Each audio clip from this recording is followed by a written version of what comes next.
इसका एक कारण है, हे प्रभु, जिस प्रकार एक बच्चा जब माता पिता के सामने जाता है ऐसे ऊपर हाथ करता है ना कि माँ मुझे गोदी ले ले, करता है ना, उसी प्रकार जब हम ऐसे ऊपर हाथ करते हैं तो प्रभु से कहते हैं प्रभु हम तेरी शरण में हैं। इसलिए जब भी जय घोष बोलो, कैसे बोलिए भागवत भगवान की। अब भक्तों,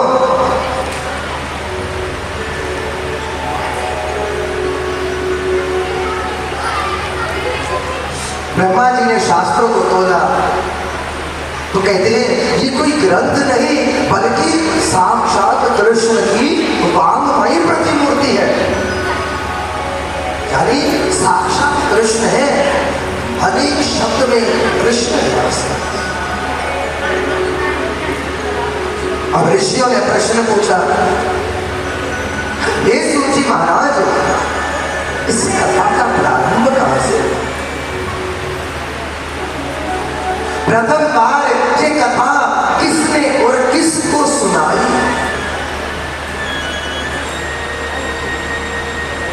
सूची कहते हैं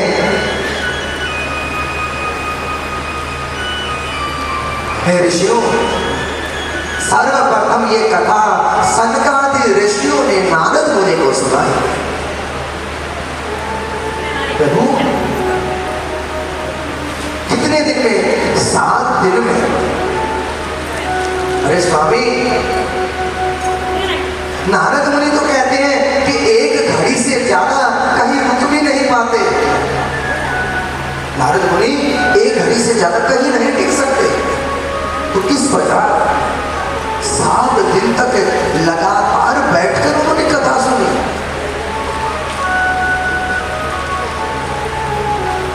ऐसा क्या हुआ और कृपया हमें विस्तार से बताइए प्रभु। और सरकारी ऋषियों को सूची महाराज कहते हैं, हे ऋषियों, एक बार विशालापुरी यानी बद्रीनाथ के अंदर चारों भाई सनत, सनंदन, सनातन और सनत कुमार हरि का गुणगान कर रहे थे। तभी अचानक नारद मुनि दिखाई देते हैं, पर जैसे ही नारद मुनि सामने आए बड़ा आश्चर्य हुआ, क्योंकि नारद मुनि के मुख पर चिंता थी। जो ही नारद मुनि को चिंतित देखा, सनकादि ऋषि कहते हैं, भो ब्राह्मणम कथम दीन मुखम। हे ब्राह्मण देवता, हे ऋषि, किस कारण परेशान हो? ये नारद मुनि, संतों को कभी परेशान नहीं होना चाहिए, उन्हें कभी चिंता नहीं करनी चाहिए। उन्हें तो बस एक बात का ही चिंता होनी चाहिए कि भगवान का नाम ज्यादा से ज्यादा कैसे। आपकी चिंता का क्या कारण है? वो ब्राह्मण कथम दीन मुखम कुतः चिंता भगवान, किस चिंता से परेशान हो? नो चितम पदम कारणम। अरे अपनी चिंता का कारण हमें बताइए। जैसे ही ये बात है सनकादि ऋषि नारद मुनि से कहते हैं, नारद मुनि कहते हैं, हे प्रभु, मैं पूरे विश्व में घूमा, पुष्करम च प्रयागम च काशीं गोदावरीं तथा हरिक्षेत्रं कुरुक्षेत्रं श्रीरंगं सेतुबन्धनं एवमादिको तीर्थेको भरणादितस्ततः। हे ऋषियों, हरिद्वार, प्रयाग, काशी, गोदावरी, हरिक्षेत्र, कुरुक्षेत्र, श्री रंगनाथ जी, रामेश्वर, हर जगह घुमा, लेकिन हर जगह पापों का बोलबाला है। मैंने सोचा कहीं भी मुझे शांति प्राप्त नहीं हुई।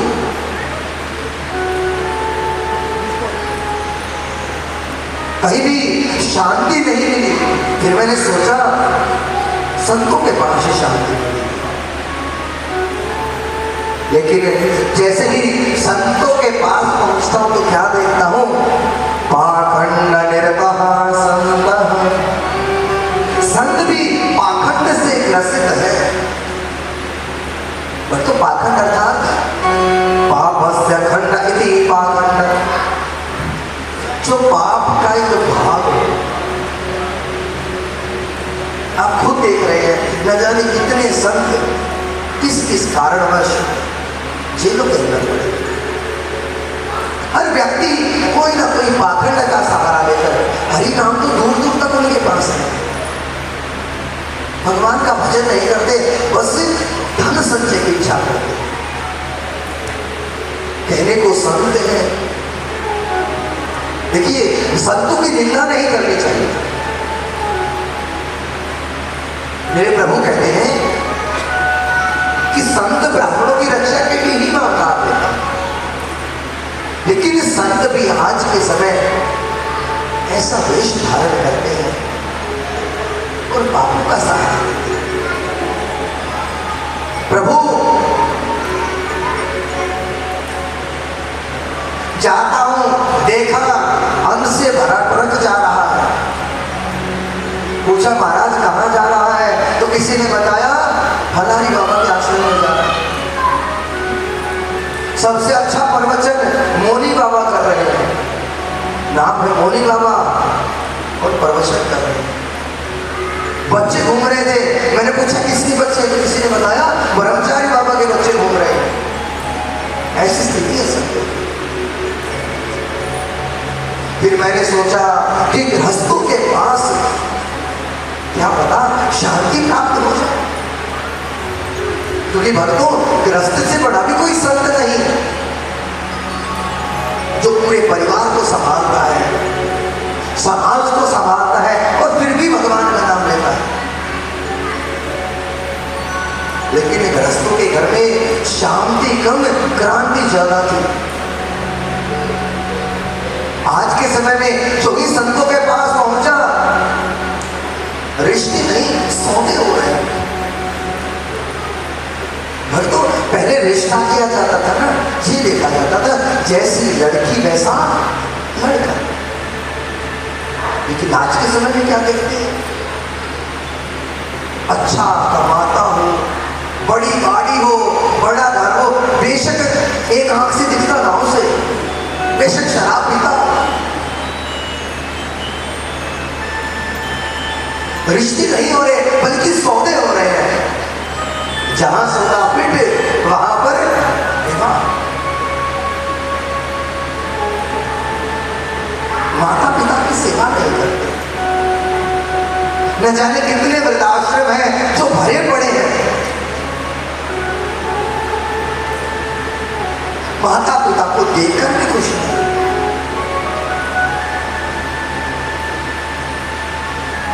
भक्तों, क्षमा करना,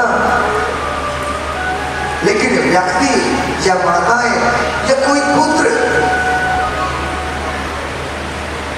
किसी को गुरु धारण करता है, पहली बात तो स्त्री को उसी को गुरु धारण करना चाहिए जिसको उसके पति ने धारण किया,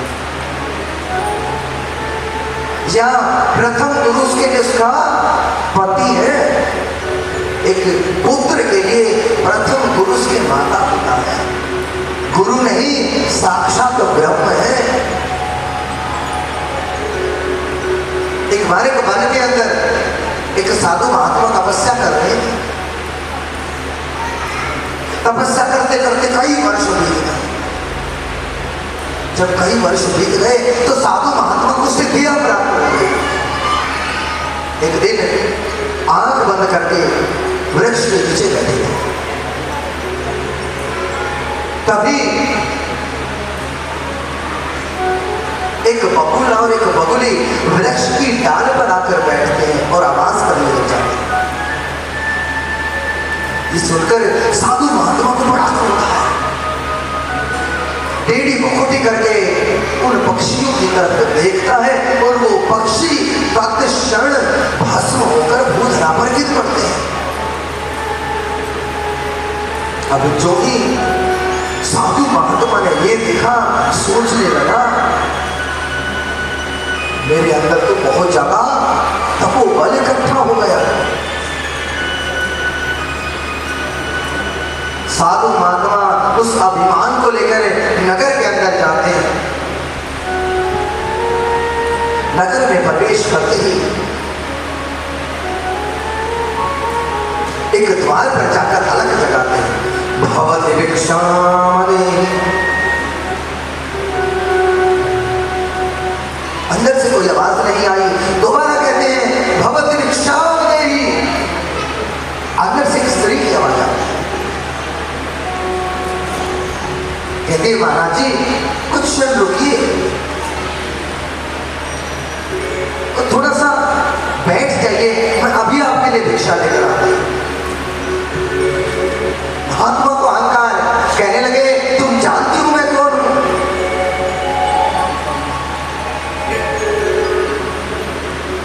महात्मा कहते हैं तुम जानती हो मैं कौन हूं? जो ही बात ये उस स्त्री ने सुनी, स्त्री कहने लगी महाराज क्या सबको बगुला बगुली समझा तो भस्म कर दोगे क्या? सबको बगुला बगुली समझा है जो भस्म कर दोगे? जो ये बात वो साधु महात्मा सुनते हैं, ऐसी स्थिति हो जाती है जैसे 100 घड़े पानी पड़ गया, वहीं बैठ जाते हैं। थोड़ी देर के बाद वो स्त्री भिक्षा लेकर आती है, हाथ जोड़कर कहने लगे देवी भिक्षा नहीं चाहिए, बस मुझे ये बताओ ये सिद्धि तुम्हें प्राप्त हुई तो हुई कैसे? क्योंकि उस वन के अंदर या तो मैं था या लता पता थी, न तो मानव था न मानव की जात थी। तुम्हें कैसे पता चला कि वन के अंदर मैंने बगुला बगुली को भस्म कर दिया? स्त्री कहने लगी महात्मा मैं नहीं बताऊंगा, इस नगर के मध्य में एक कसाई रहता है, वो कसाई आपको बताएगा। अब महात्मा पहले ही व्यतीत थे कि इस महिला के पास ये सिद्धि कैसे आई। दूसरी चिंता इस बात की हो गई कि बताएगा वो भी कसाई।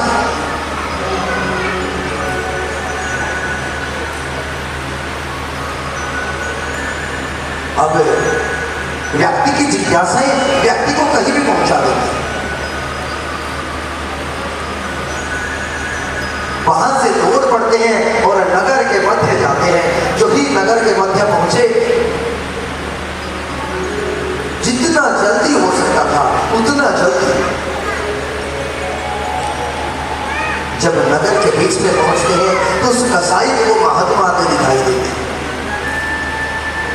अपनी दुकान छोड़ दौड़ पड़ता है।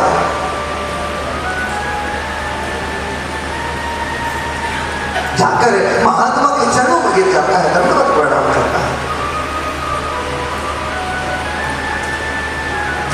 महात्मा ने कहा तुम कौन हो? मैंने पहचाना नहीं। कहा महात्मा मैं कसाई हूं। कसाई का नाम सुनते ही महात्मा जरा पीछे हो जाते हैं।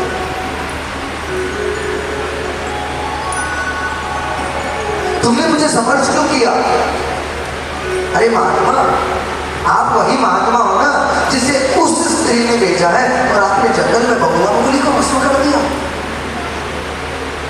अब जो ही ये बात महात्मा सुनते हैं, पहले ही परेशान थे कि इस महिला को कैसे पता चला, अब और ज्यादा व्यतीत हो जाता। एक तो कसाई जिसका कार्य सारा दिन पशुओं को काटना, उसके पास ये सिद्धि आई तो आई कैसे? हाथ जोड़ लेते हैं, कहते हैं बंधु बस मुझे ये बता दे ये सिद्धि तुम्हारे पास कहां से? है वो कसाई उस महात्मा को लेकर अपने घर पर जाता है। भक्तों, जब महात्मा उस व्यक्ति के घर गए तो वहां जाकर देखते हैं उस व्यक्ति के माता पिता है, बुजुर्ग हैं, आंखों से कुछ नहीं दिखता, अंधे हैं, आंखों से अंधे हैं। वो कसाई कहने लगा, महाराज ये महात्मा, मैं अपने माता पिता की निस्वार्थ भाव से सेवा करता हूं। निस्वार्थ था, कोई स्वार्थ नहीं। जब तक पैसा है या चाबी हाथ में है तब तक तो माता पिता की सेवा, और जो ही चाबी दूसरे हाथ में स्थानांतरित हुई, कौन भाई और कौन बाप।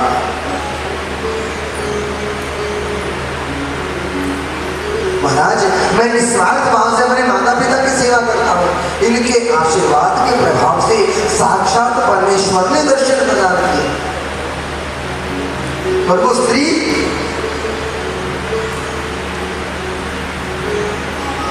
हे प्रभु, वो स्त्री, उसके पति अपंग है, न हिल सकते हैं न डुल सकते हैं, लेकिन फिर भी अपने पति की मन लगाकर सेवा करती है बिना किसी स्वार्थ के। भक्तों, आज के समय में अगर पति बीमार हो जाए ना, ऐसे न जाने कितने मामले देखे हैं मैंने। शादी के उपरांत 2 साल के बाद कोई बीमारी अगर पति को हो जाए तो पत्नी छोड़ देती है, और पत्नी को हो जाए तो पति छोड़ देता है।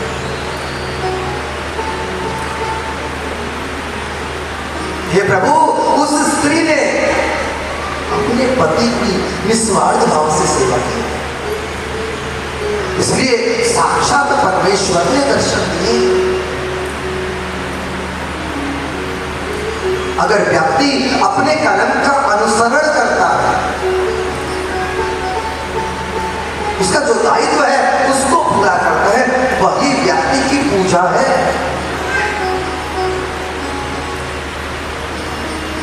श्री प्रेमानंद जी महाराज, जानते होंगे आप सभी में, प्रेमानंद जी का नाम किसने सुना? नहीं सुना? पीले वस्त्र पहनते हैं, दाढ़ी वाले बाबा जी की दाढ़ी में गांठ लगी रहती है। आजकल स्टेटस में बहुत छाई है। वो ये बात कहते हैं, अगर आप ठाकुर जी की सेवा करते हो और उस सेवा के कारण आपके गृहस्थ परिवार में कोई बाधा उत्पन्न होती है, जैसे अब अपने आप को ये कहकर मैं प्रभु की भगत भी हूं और सुबह सुबह आप ठाकुर जी को लेकर बैठ जाते हैं, सेवा पूजा में 2 से 3 घंटे लगा देती हैं। उसी मध्य आपके पति को भी ऑफिस जाना होता है, बच्चों को स्कूल जाना होता है, उस कार्य को छोड़कर उस पर ध्यान देते हैं, तो प्रभु प्रसन्न नहीं होते बल्कि दुखी होते हैं। क्यों? क्योंकि आप अपने दायित्व को छोड़कर, आपका दायित्व है, मैंने बताया सबसे बड़ा तप है ये गृहस्थ जीवन, और जो व्यक्ति इस गृहस्थ जीवन को अच्छे से निभाता है वो साक्षात वैकुंठ का अधिकारी हो जाता है। लेकिन हम न जाने कितने प्रपंचों में पड़ जाते हैं, आज वहां जा रहे हैं, आज वहां जा रहे हैं, एक एक व्यक्ति 10-10 गुरुओं को धारण किए हैं, लेकिन फिर भी अत्याचार में शुरू है।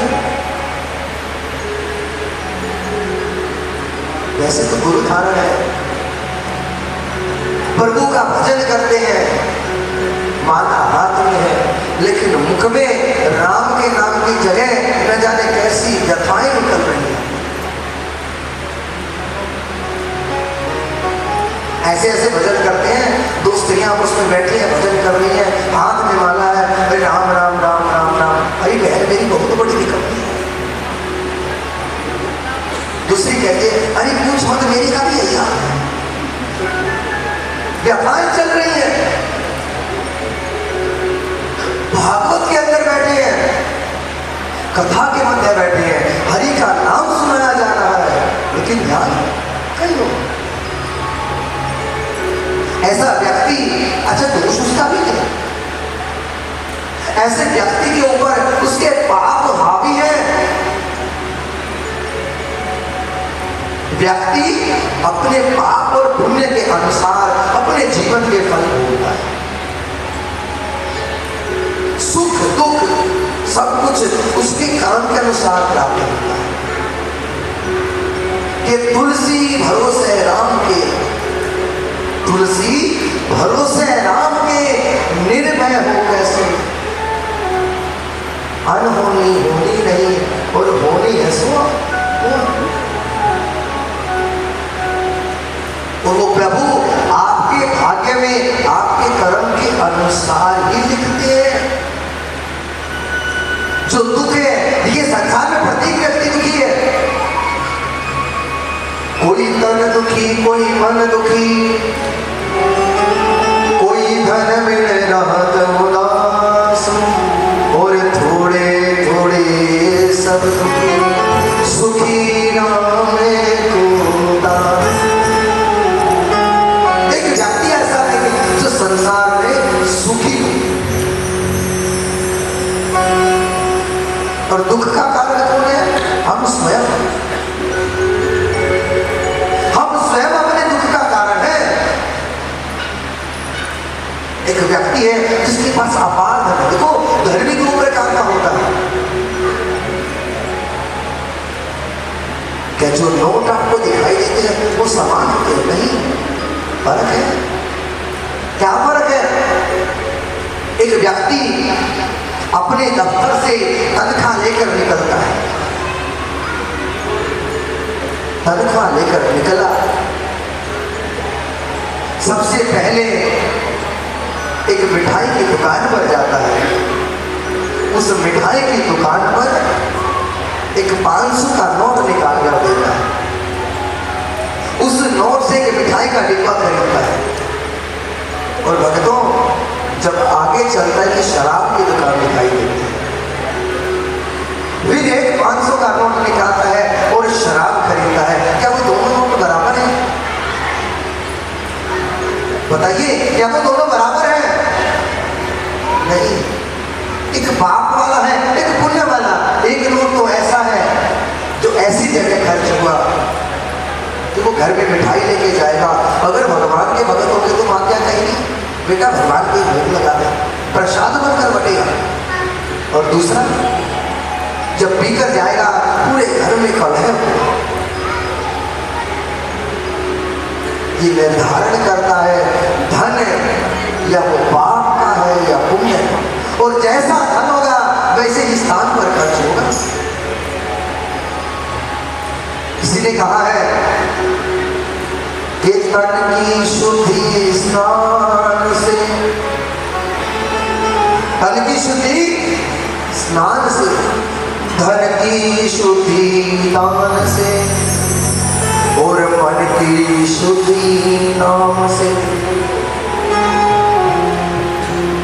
अगर आप दान करते हैं कहीं भी, गौशाला में, तीर्थ में, मंदिर में, कहीं भी दान कीजिए, लेकिन अपने पुण्य कमाई में से कुछ ना कुछ धन उस परमार्थ के लिए निकालिए। जब भी भगवान को, जब भी भोजन बनाए, भगवान को भोग लगाइए।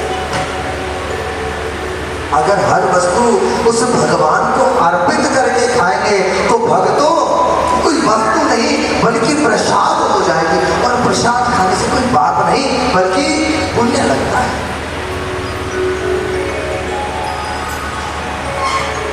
नारद मुनि कहते हैं, प्रभु ऐसी अवस्था है संसार में, प्रत्येक व्यक्ति का यही हाल है। फिर मैं घूमता घूमता वृंदावन क्षेत्र पहुंचा। जो ही वृंदावन पहुंचता हूं तो क्या देखता हूं? एक तरुणी, एक जवान स्त्री उदास मन से बैठी है। दो वृद्ध नीचे लेटे हुए हैं। बहुत सी स्त्रियां उन्हें घेर कर खड़ी हैं। जो ही उनके पास से निकलता हूं वो कहती हैं भो भो साधो क्षणतिष्ठः। हे महात्मा रुकिए।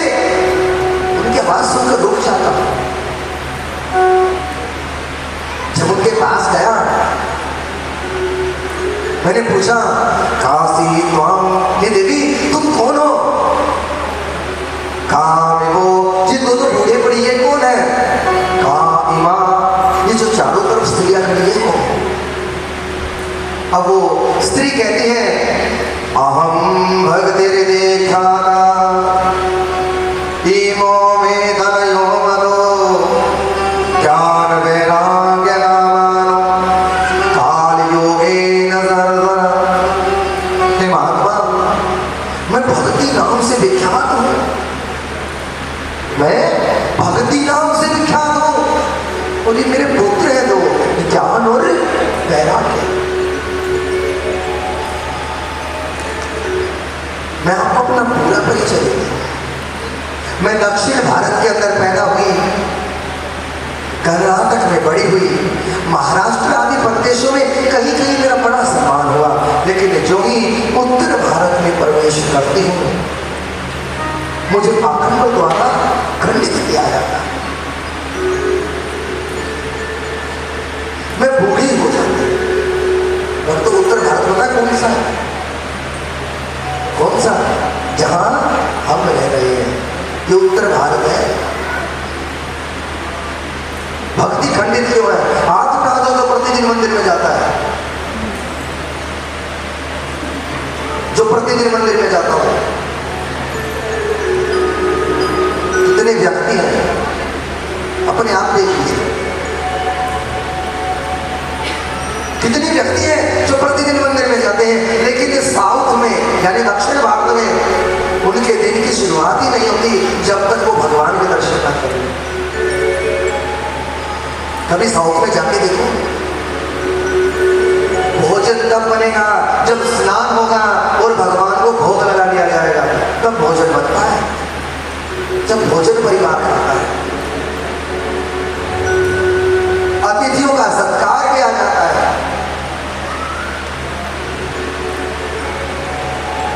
गृहस्थ के नियमों का अगर व्यक्ति पालन करे ना तो भी वैकुंठ का अधिकारी हो सकता है। लेकिन समस्या है हमें गृहस्थ के नियम ही नहीं पता।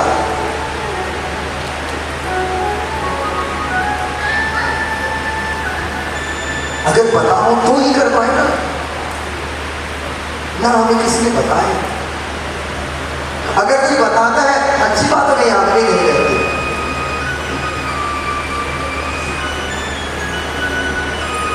भक्तों, गृहस्थ का सबसे पहला नियम है वो अपने पति और सास ससुर की सेवा करे। क्यों? जब विवाह करवाया जाता है, विवाह में अग्नि को साक्षी मानकर वचन लेती है कि मैं तेरे परिवार में जाके तेरे माता पिता की सेवा करूंगी। अग्नि को साक्षी मानकर, और अग्नि को साक्षी मानकर जो वचन व्यक्ति लेता है अगर उसको परिपूर्ण नहीं करता, कहीं ना कहीं दोष का भागी बनता है। अपने पतिव्रत धर्म का पालन करूंगी, अर्थात अपने पति की सेवा करूंगी।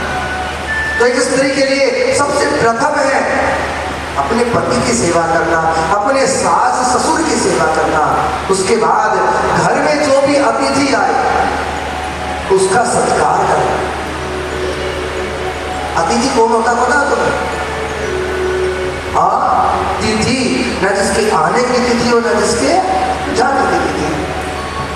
और अतिथि वो नहीं जो तुम्हारा रिश्तेदार हो, वो अतिथि नहीं है। वो तो रिश्तेदार है, अतिथि का हुआ।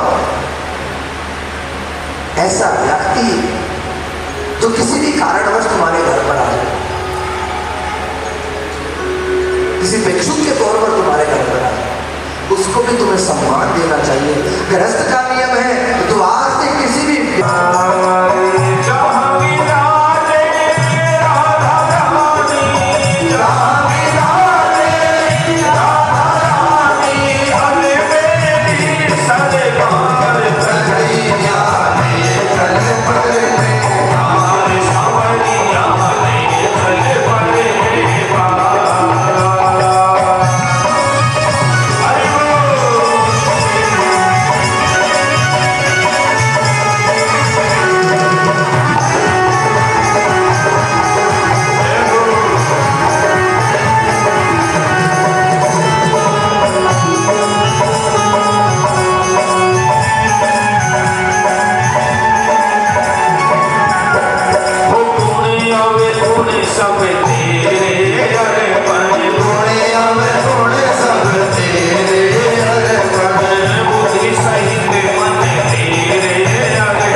हरि के नाम के नृत्य पे बड़ी मुश्किल से उठ पाता है।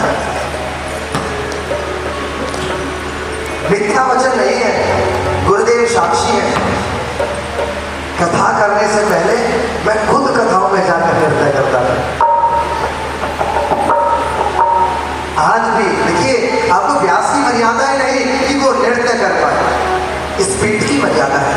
7 दिन के लिए व्यक्ति सुनने वाला मर्यादा के बंधन में नहीं होता, लेकिन करने वाला मर्यादा के बंधन में।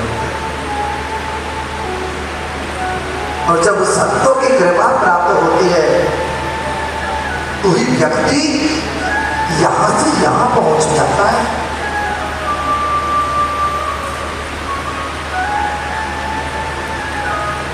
जीवन में न जाने कितने संतों का आशीर्वाद प्राप्त हुआ। अरे ऐसे ऐसे संत देखे मेरे भक्तों, जो सिर्फ एक बार मुख से एक बार राधा निकलता है और न जाने 3 घंटे 4 घंटे तक रोते हैं, 3-4 घंटे तक रोते रहते हैं, बस एक बार राधा सुनने से ही।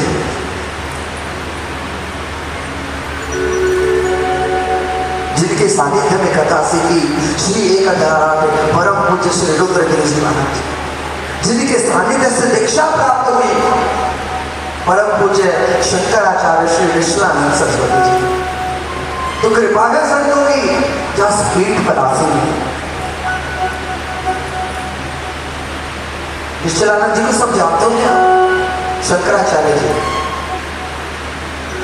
उनसे दीक्षा प्राप्त हुई और उन संतों की ही कृपा है जो आप यहां बैठकर कथा सुन रहे हैं।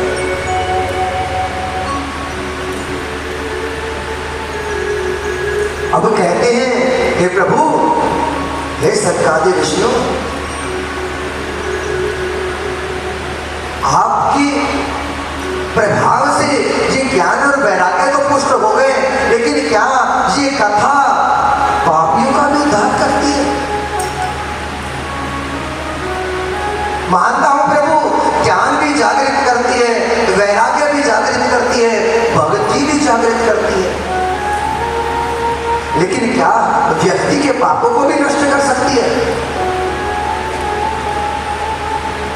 ये बात सुनकर सनकादि ऋषि मुस्कुराते हुए बोले, नारद, पापी नहीं, महापापी के पापों को भी नष्ट कर सकती है। ये महान महापापकृतस्तु सर्वदा सदा दुराचारता विमानः क्रोधाग्नि दग्धः कुटिलाश्च कामिनः सप्ताह यज्ञेन कलो पुनन्ति ते। अरे जो व्यक्ति जिसने अपने जीवन में सिवाय पाप के कुछ ना किया हो, उसका भी उद्धार कर सकती है। नारद जी कहते, प्रभु क्या आज तक ऐसा संभव भी हुआ है? सनकादि ऋषि कहते, हाँ, मैं सुनना चाहता हूं प्रभु। सनकादि ऋषि सुनाते हैं कि हे नारद, तुम भद्रा नदी के तट पर एक पंडित जी रहते थे जिनका नाम था आत्मदेव। उनकी पत्नी का नाम था धुंधुली। इतनी सुशील स्त्री थी कि जब तक परिवार में अड़ोस पड़ोस में किसी से लड़ाई झगड़ा नहीं होता तब तक खाना हजम नहीं होता। इतनी संस्कारी थी। देखो भक्तों, 4 प्रकार की स्त्रियां बताई गई हैं, डंकिनी, शंकिनी, पद्मिनी, नरभक्षिणी। स्त्रियों के प्रकार है। पहली डंकिनी, मधुमक्खी को डंक मारते देखा ना? जब घर में पति परमेश्वर प्रवेश करते अपने बातों के डंक मारना शुरू कर देते। दूसरी शंकिनी, शंख देखा होगा ना? ये शंख जब फूंक मारते तब बजता है। उसी प्रकार उसके भी कान में एक बार फूंक मार तो सारा दिन बजती रहेगी। तीसरी नरभक्षिणी, जो धन की आसक्ति में, पर पुरुष की आसक्ति में अपने पति को, अपने पुत्र को, यहाँ तक कि किसी भी सगे को भक्षित कर जाए, मार दे, उसे कहते हैं नरभक्षिणी। और चौथी होती है पद्मिनी। पद्मिनी यानी साक्षात माता लक्ष्मी। और भक्तों, धुंधुली के अंदर चौथा गुण छोड़कर बाकी तीनों गुण थे, इतनी गुणवान थी तो सब कुछ था घर में, अन्न धन हर प्रकार से परिपूर्ण थे, लेकिन घर में नहीं थी तो बस संतान नहीं थी। अब आत्मदेव जी बड़े परेशान होते, धुंधुली से कहते, धुंधुली मैं तो जा रहा हूं। कहां जा रहे हो प्रभु? कि मरने जा रहा हूं। धुंधुली कहती है कि आज मरे काल मरे सो आज मरे, के काल मरे सो आज मरे, और आज मरे सो अब, पल में लकड़ी महंगी होगी पेड़ पर।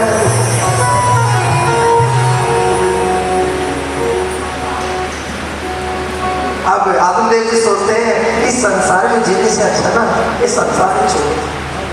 अगर किसी के घर में ऐसी पुण्यवान स्त्री हो तो उसके घर में आनंद ही आनंद है।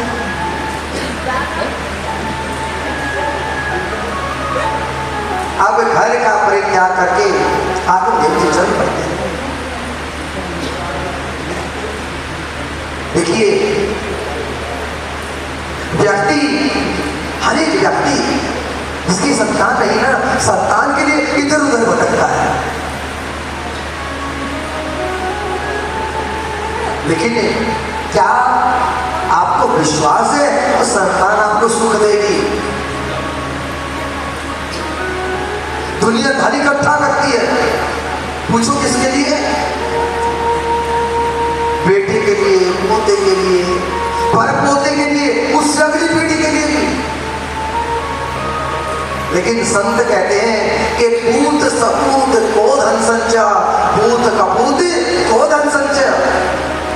अगर भक्तों घर में एक पुण्यवान पुत्र पैदा हो जाता है, अगर एक पुण्यवान पुत्र पैदा हो जाता है और आपके घर में खाने को भी अनाज नहीं है, फिर भी आपका भरण पोषण कर देगा और सुख से आपको रखेगा। लेकिन घर में अगर एक कुपुत्र पैदा हो जाता है, चाहे खरबों की संपदा इकट्ठी कर दो, उस खरब रुपये को भी एक क्षण में नष्ट कर देगा। इसलिए अगर आसला लेना हरि नाम का लो। संसार में व्यक्ति औलाद के लिए इधर उधर भटकता रहता है। किसी ने कहा है, औलाद की खातिर फिरता है मारा मारा, उसे बात भला क्या मारे, जिसको औलाद ने मारा। औलाद की खातिर इंसान फिरता है मारा मारा,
बोलियो के हरलाल की।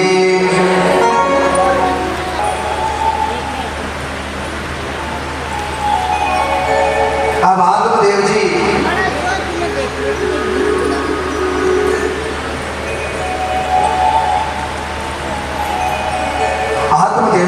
जब ये देखते हैं कि इससे अच्छा तो जीवन में रहना ही नहीं, सब कुछ छोड़कर चल पड़ते हैं।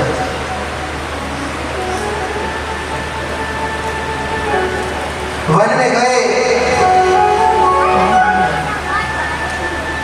वन के अंदर एक महात्मा दिखाई देते हैं। महात्मा के पास जाकर उनके चरणों में बैठ जाते हैं।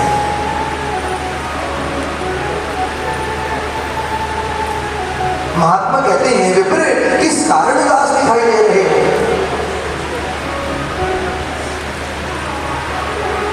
कहा प्रभु, बाकी तो कोई दुख नहीं, बस एक ही दुख है कि कोई संतान नहीं।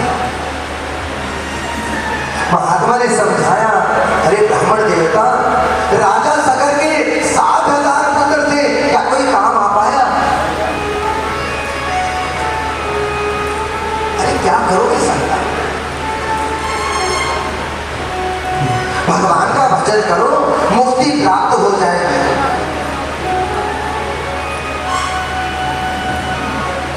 अब कहने लगा, नहीं महात्मा जी, मुझे तो संतान चाहिए। जब ये बात सुनी तो कहते हैं, महात्मा ने ध्यान लगाया, देखा सप्त जन्मावधितम पुत्रो नैव जानेन च। अरे आत्मदेव जी, 7 जन्म तक तेरे भाग्य में पुत्र नहीं है, नहीं है, नहीं है। अब आत्मदेव जी चरण पकड़ देते हैं महात्मा के, बोले महात्मा, अगर तुम 7 जन्म तक देख सकते हो तो मुझे पुत्र भी दे सकते हो। और महाराज, अगर मुझे पुत्र नहीं मिला, तेरे चरणों में सर पटक पटक कर मर जाऊंगा। महात्मा सोचते हैं, ये तो अच्छी स्थिति उत्पन्न हुई, ये ब्रह्म हत्या मुझे लग जाएगी। अब महात्मा क्या करते हैं, एक फल अभिमंत्रित करके आत्मदेव को देते हैं। कहते हैं, आत्मा बिना किसी से लड़ाई झगड़ा करे, इस फल को ग्रहण करेगी, उसे एक सुपात्र पुत्र पैदा होगा। कैसा? सुपात्र पुत्र। अब आत्मदेव जी खुशी खुशी अपने घर जाते हैं। घर जाकर अपनी पत्नी से भेंट करते हैं। वो फल धुंधुली को देते हैं। कहते, धुंधुली, एक महाराज मिले और उस महाराज ने फल दिया, और इससे हमारे घर में संतान हो जाए।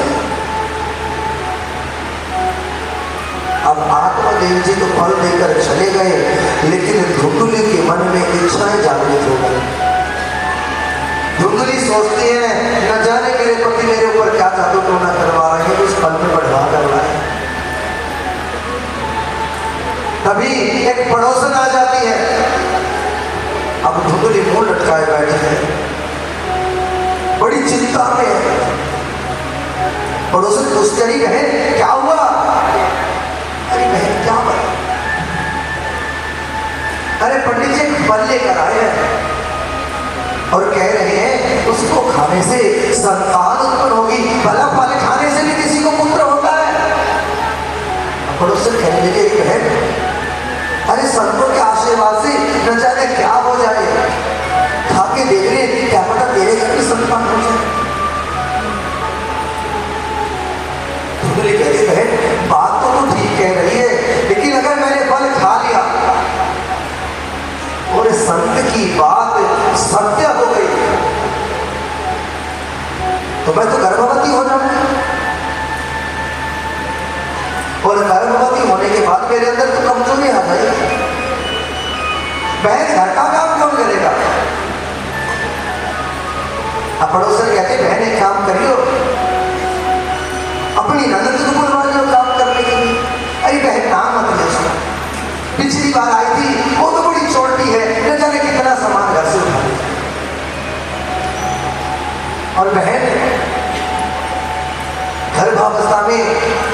पेट भी बड़ा हो जाता है।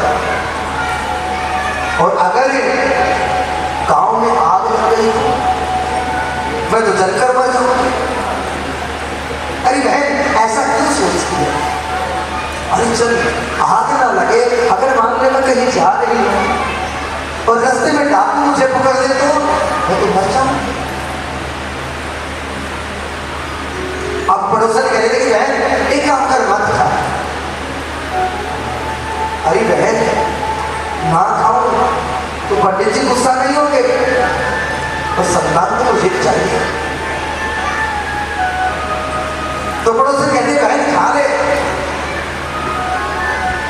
अरे खा तो लूं, लेकिन अगर मैं खा लूं और गर्भावस्था में मैं मर गई तो?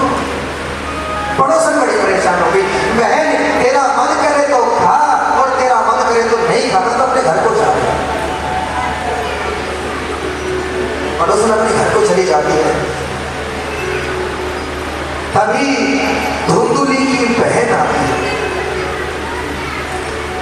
धुंधुली उदास धुंधुली को देखकर कहने लगे बहन क्यों उदास है? अब ये सारी घटना अपनी बहन को बताती है। उसकी बहन कहने लगी परमात्मा की विचित्रता है, किसी के घर खाने को तो दिया लेकिन खाने वाले नहीं, लेकिन किसी के घर खाने वाले हैं लेकिन खाना नहीं। अरे बहन हम बड़े निर्धन हैं, तुम एक काम करो, मेरे गर्भ के अंदर 3 मास का संतान है, 3 महीने की संतान है, तुम इसे ले लेना। मैं तो मान जाऊंगी, लेकिन मेरे पति थोड़े लोभी हैं, उन्हें बदले में कुछ धन दे दे।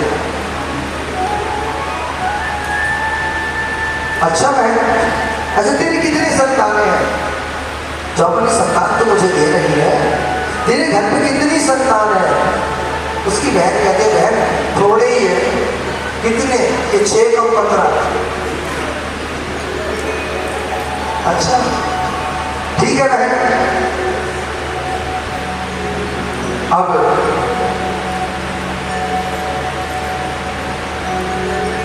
धुंधुली की बहन कहकर चली जाती है, वचन देती है कि जब भी मेरे घर संतान होगी मैं ये तुझे दे दूंगी। अब कहती है बहन फल का क्या करूं? उसकी बहन ने बता रही बहन तेरे घर में एक गाय है जिसके गर्भ से भी आज तक कोई संतान पैदा नहीं, तो ये काम कर इस फल को उस गाय को खिला दे, फल का भी परीक्षण हो जाएगा। अब धुंधुली उस फल को ले जाकर गाय को खिला देती है।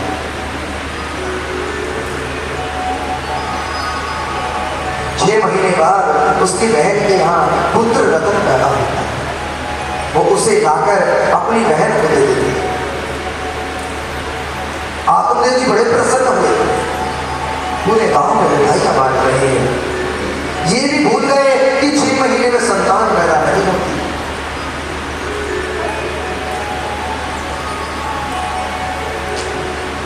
उधर 10वें महीने गाय के गर्भ से भी एक पुत्र पैदा होता है। भक्तों ऐसी कृपा, वो पुत्र बिल्कुल इंसान जैसा दिखता, बस कान गाय के थे।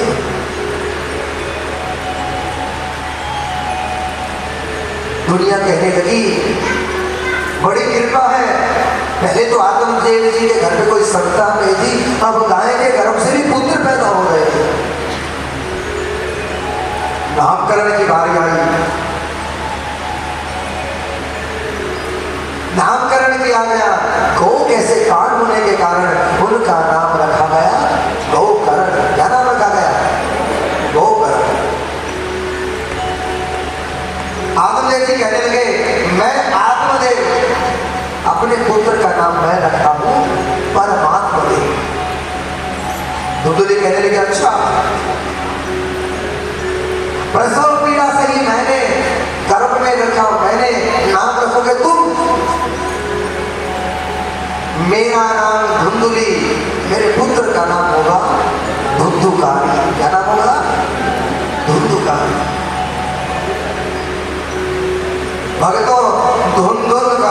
धुनकारी,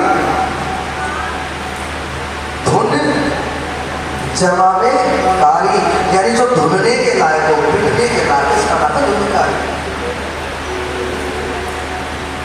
अब गोकर्णों पंडितों ज्ञानी धुंधकारी महाकला। गोकर्ण तो बड़े ज्ञानी पंडित हुए, लेकिन धुंधकारी महाकल। तीन चीजें होती है भक्तों, खल, उखल और महाकल। खल जो पशुओं को डाली जाती है, अर्थात व्यर्थ जो किसी काम ना है, उसे पशुओं को डाल देते हैं। जो व्यक्ति के कोई काम नहीं है, उसे पशु को डाल दिया जाता है, उसे कहते हैं खल। दूसरा उखल, धान कूटते ना जिससे। और महाकल जिसमें ये दोनों गुण हो, ना तो किसी काम आने लायक हो और हमेशा कुटने के लायक, उसे कहते हैं, क्या कहते हैं, महाकल।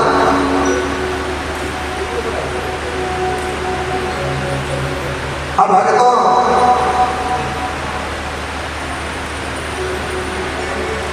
धुंधकारी महाकल, जैसी मां वैसा पुत्र। देखो, पुत्र पर या पुत्री पर उसके मां का प्रभाव सर्वप्रथम उस पर पड़ता है। एक व्यक्ति था, बहुत विख्यात चोर। एक बार राजा के सिपाही ने पकड़ लिया, राजा के दरबार में उसे मृत्यु दंड दिया गया। राजा ने पूछा, भाई तेरी कोई अंतिम इच्छा है? कहा, महाराज एक बार अपनी मां से मिलना चाहता हूं। हाँ ठीक है। उसकी मां को बुलाया गया। उसकी मां अपने पुत्र को देखकर रोने लग जाती है।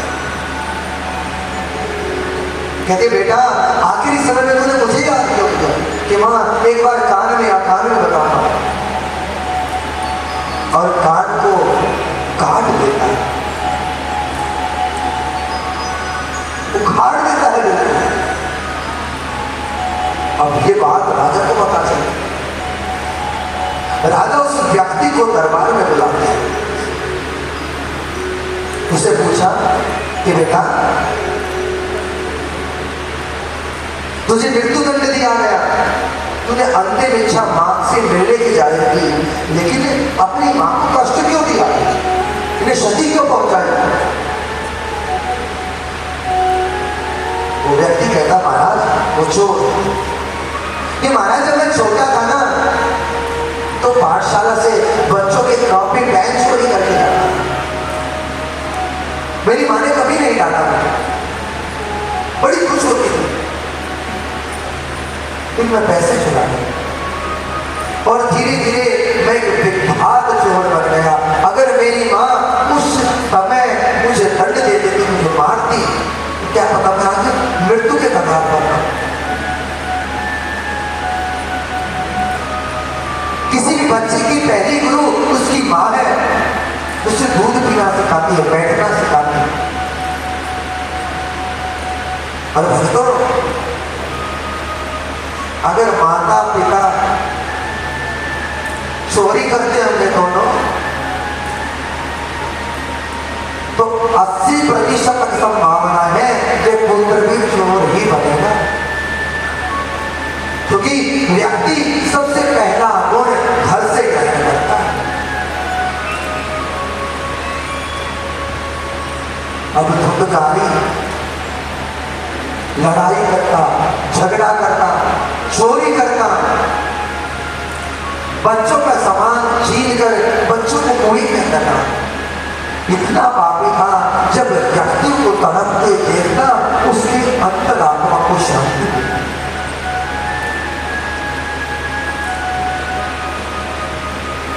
ऐसी संतान पाकर आत्मदेव जी बड़े परेशान हुए।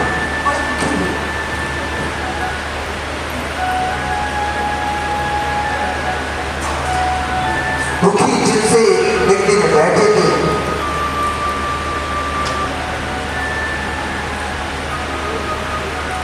तभी गोकर्ण जी अपने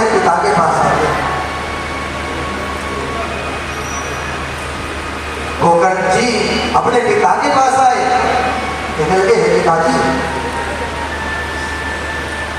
ये उदासी का क्या कारण है?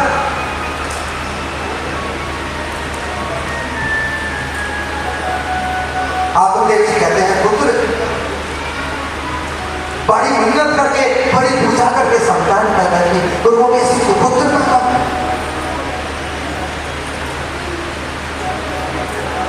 मैं इसलिए परेशान हूं, मेरा नाम रुबोध है। अब गोकर्ण जी आत्मदेव जी को ज्ञान देते, कहते पिताजी, जीव इस संसार में बंधा हुआ है, दो प्रकार के रस्ते से बंधा है, अहमता और ममता। अहमता यानी अभिमान, और ममता यानी आपसी रिश्ते नाते। इसी व्यक्ति को डाला है संसार में। हर व्यक्ति को अभिमान है अपने पद का, अपने धन का, अपने परिवार का, सबको अभिमान है। इसे कहते हैं अहमता। हे कंचन तजना सहज है, कंचन यानी सोना, कंचन तजना सहज है, सहज प्रिया गाने और मान बड़ाई ईर्षा दुर्लभ तजनाने। सब कुछ छोड़ना आसान है, लेकिन मान बड़ाई और ईर्षा ये व्यक्ति के मन से निकलती सबसे मुश्किल है।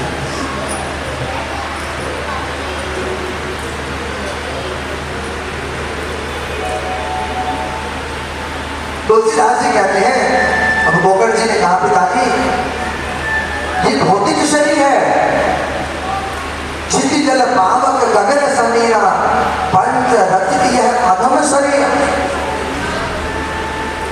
भक्तों भगवान क्या पता चला? भ ग व आ न, ये 5 अक्षर है ना। भ से भूमि, ग से गगन, भ ग व से वायु, आ से अग्नि और न से दीप।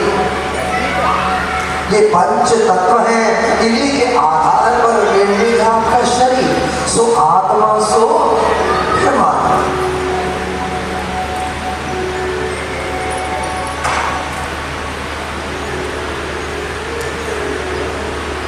और इस प्रभु पद को प्राप्त करने के लिए व्यक्ति को सबसे पहले हृदय को निर्मल करना होता है।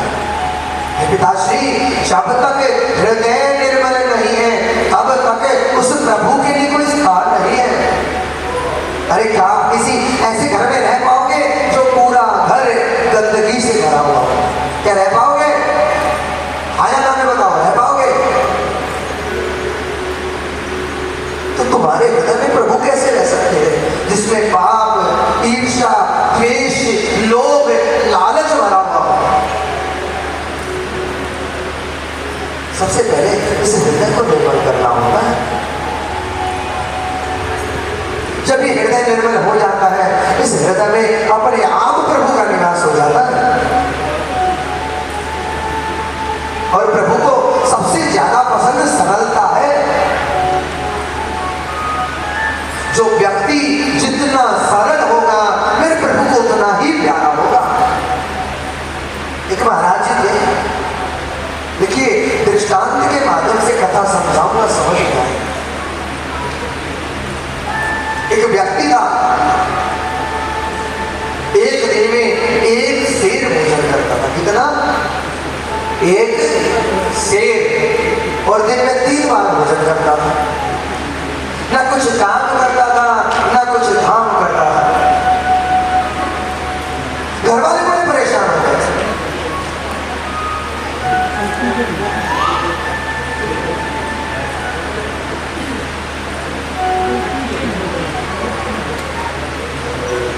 घर वाले बड़े परेशान हो गए। एक दिन घर वाले कहते हैं, बंधु देख, हम तुझे नहीं रख सकते, काम का न काज का, दुश्मन अनाज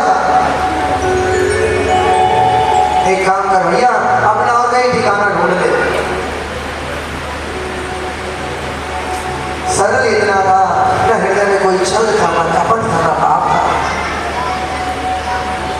अब सब कुछ छोड़कर चल पड़ता है। कुछ दूर पे एक आश्रम था, आश्रम के अंदर गया, गुरुजी से भेंट करता है। गुरुजी से कहने लगा, हे प्रभु, अगर आप कहें तो मैं यहां रह सकता हूं। गुरुजी कहते, हाँ बिल्कुल कह सकते हो। एक बात और पूछूं प्रभु? आप पूछिए। महाराज, खाने को मिलेगा? देखिए भक्तों, भूखे व्यक्ति को पूछे ना एक और एक कितने, तो कहेगा 2 रोटियां। अब व्यक्ति एक शेर खाता था, उसके लिए सबसे पहला था अपने भोजन का इंतजाम करना। कहा भगवान, भोजन मिलेगा? हाँ मिलेगा। कितना मिलेगा? भर पेट मिलेगा और 3 समय मिलेगा। अच्छा महाराज, करना क्या होगा? कुछ नहीं करना, बस भगवान का भजन करना। एक ही चीज रहती है, क्या? रघुपति राघव राजा राम, पतित पावन सीता।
सबसे पहले भोजन करते और लग जाते।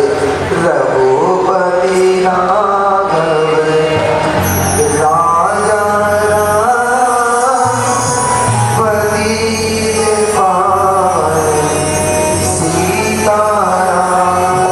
सुंदर विग्रह मेघश्याम, गंगा तुलसी शालिग्राम। सुंदर विग्रह मेघश्याम, गंगा तुलसी शालिग्राम। रघुपति राघव राजा राम, पतित पावन। प्रतिदिन भजन करते, 3 समय भोजन करते। अब भक्तों, ऐसी कृपा होती है, एकादशी का पर्व आ जाता है और वैष्णव यानी भगवान विष्णु को मानने वाले एकादशी को उपवास करते हैं। अब महाराज जी का तो एक ही काम, सुबह उठते ही सबसे पहले रसोई के अंदर जाना। जो भी रसोई में पहुंचे, देखते हैं न कोई कढ़ाई चढ़ी है, न कोई चूल्हा जला है। सीधे पहुंचते हैं गुरुदेव महाराज के पास। कहने लगे, गुरुजी क्या बात, आज घर कोई भोजन नहीं बना? गुरुजी कहते, बेटा आज एकादशी है और एकादशी के दिन वैष्णव उपवास करते हैं।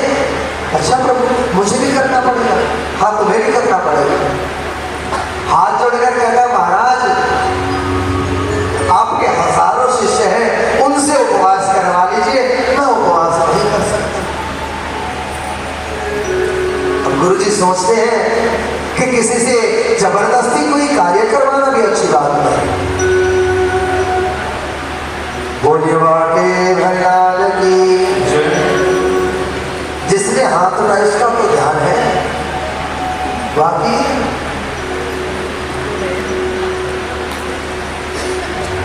तो भक्तों, गुरुजी कहते हैं बेटा मैं तुझे सामान दे दूंगा और अपने आप बना लेना और अपने आप खा लेना, लेकिन एक बात का ध्यान रखना, भोजन करने से पहले भगवान को भोग लगा लेना।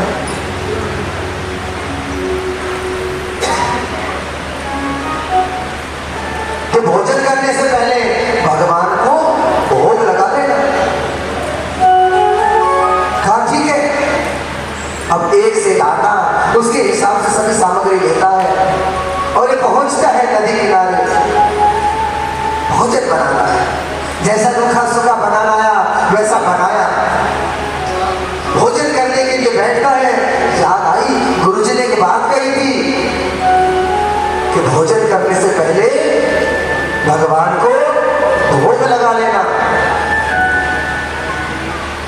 अब उसने सोचा भगवान आएंगे और आएंगे, हाथ जोड़ता है और भगवान को बुलाने लग जाता है। ओ सीता राम आइए, राजा राम आइए, मेरे भोजन का भोग लगाइए। राजा राम आइए, सीता राम आइए, मेरे भोजन का भोग लगाइए। मेरे भोजन का भोग लगाइए। मेरे भोजन का भोग लगाइए।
मंदिर में 56 भोग मिलेगा, मेवा मिलेगी, मिठाई मिलेगी,